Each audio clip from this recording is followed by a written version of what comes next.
Hello, everybody. This is Anna Karenina by Leo Tolstoy. Part 5, Chapter 32. When Vronsky came back to the hotel, Anna wasn't there. They told him she had gone out with a lady who came to call upon her. This way of disappearing without saying where she was going added to her agitated manner and the harsh tone with which she had taken away her son's photographs from him before Yashvin made Vronsky wonder. He made up his mind to ask for an explanation and waited in the drawing room for her return. Anna did not come back alone. She brought with her her old aunt, the Princess of Blanskaya. She was the lady who had come and with whom she had been shopping.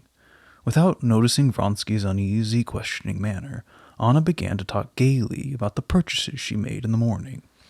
But he read the mental strain in her shining eyes as she glanced at him furtively, and a feverish excitement in her movements which disturbed and troubled him. The table was laid for 4, and just as they were going to sit down, Tushkievich was announced. He had come from the Princess Betsy with a message for Anna. Betsy sent him excuses for not coming in person to say goodbye to her. She wasn't well, and asked Anna to come to see her between 7:30 and 9 o'clock. Vronsky looked at Anna as if he would draw her attention to the fact that in naming a time she had taken the necessary precautions against her meeting anybody, but Anna didn't seem to pay any attention to it. "I'm very sorry, but I shall not be at liberty exactly between 7:30 and 9, she said with a slight smile.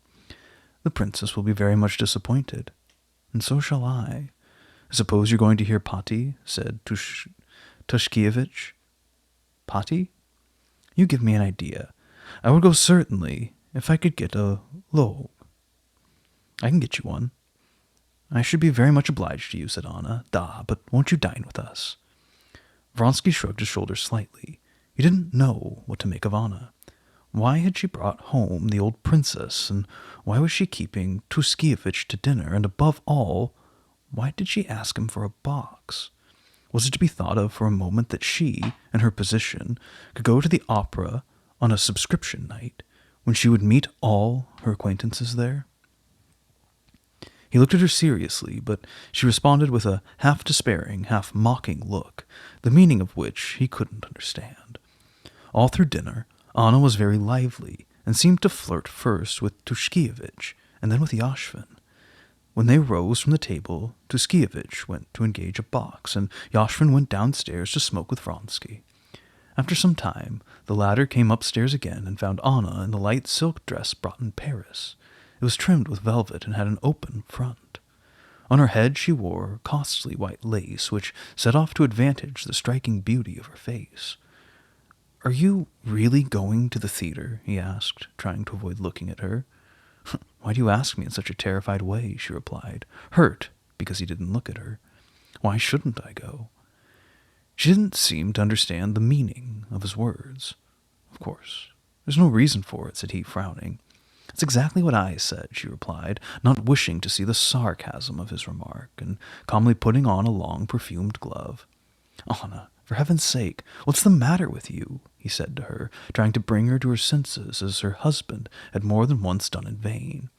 "I don't know what you mean. You know very well that you can't go there." "Why not? I'm not going alone. The Princess Varvara has gone to dress. She's going with me." "But don't you know?" he began. "I don't want to know anything," she said, almost crying. "I don't want to know. Am I sorry for anything I've done? No, indeed. If it were to begin over again, I would begin over again. There's only one thing of any consequence to you and me, and that is to know whether we love each other. Everything else is of no account. Why do we live separate here and not see each other? Why can't I go where I please? I love you. Everything is right. If your feelings haven't changed towards me," she said in Russian, with a peculiar look which he couldn't understand, "why don't you look at me?" He looked at her. He saw her beauty, and the dress which was so becoming on her. But this beauty and this elegance were precisely what irritated him. "You know very well that my feelings can't change, but I beg you not to go out," he said again in French, in a beseeching voice, but with a cold look. She didn't hear the words, but noticed only the coldness of his look, and replied with an injured air, "And I, for my part, beg you to explain why I shouldn't go, because it may cause you—" Oh, he was confused.